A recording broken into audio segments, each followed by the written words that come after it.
Les choses vont de mal en pire pour l'Ukraine. Monsieur Zelensky tient un discours aujourd'hui pour demander à la population de s'apprêter à recevoir des décisions franchement graves.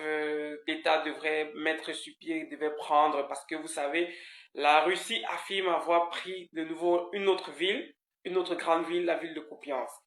Et vérifiable ou pas, Poutine affirme que des centaines de soldats ukrainiens sont pris en embuscade. Comme nous le disions la dernière fois, rien ne s'arrange pour l'Ukraine sur le front. Et une autre ville, les villes sont perdues, des soldats sont capturés, des villes sont perdues. Alors qu'hier encore, le plan de paix de Donald Trump avec Poutine a été présenté et les Occidentaux, comme toujours, criaient au scandale que Poutine demande carrément à l'Ukraine de sacrifier des villes. Mais qu'il sacrifie ou pas, on voit bien que la Russie est en train de s'accaparer de ces villes. Pas de solution à l'horizon, catastrophe pour l'Ukraine. Voilà, on n'a que les yeux pour pleurer pour ce beau pays qui est en train de finir comme ça. Manipulation ou pas, Monsieur l'Africain est là pour vous édifier. Dites-nous ce que vous en pensez en commentaire, partagez et abonnez-toi. Qu'on comprenne bien ce qui est en train de se passer, ce qui est revendiqué, vérifié ou non vérifié ou vérifiable.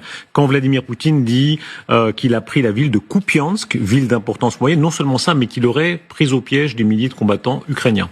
Bon, alors il faut rester prudent. Kupiansk, c'est une ville qui se trouve au nord du théâtre d'opération, enfin au nord du front, dans la province de Kharkiv. C'est un lieu, déjà un lieu assez symbolique parce que c'était là que les Ukrainiens avaient infligé une défaite assez cinglante aux forces russes en septembre 2022. C'est une zone qui est attaquée comme Pokrovsk, on en parle beaucoup moins, mais qui est également attaquée depuis des mois et des mois, et dans laquelle les Russes se sont infiltrés. Alors avec cette particularité, c'est que dans les combats actuels, c'est très difficile il n'y a pas quelque chose de très net, et on a beaucoup d'infiltration, ça a beaucoup de progression. Les Russes revendiquent la prise complète de la ville. Les Ukrainiens disent que non encore, mais de toute façon, il est probable que si c'est pas déjà le cas, ça le sera dans les jours ou à la limite les semaines qui viennent. Donc oui, de fait, c'est un succès pour l'armée russe, sachant que les noms de victoire, ce sont des noms de villes. Donc il faut des noms de villes pour donner des victoires, de villes un peu importantes. Quand Kupiansk, ça n'est une. Donc ça s'ajoute. Le problème, c'est que ça s'ajoute effectivement à un combat à Pokrovsk qui est également difficile pour les Ukrainiens. Et donc, c'est une mauvaise période, incontestablement, pour les Ukrainiens. Votre regard aux deux politiques, avant d'en arriver au cœur du débat, sur les propos du général Mandon, est-ce que l'armée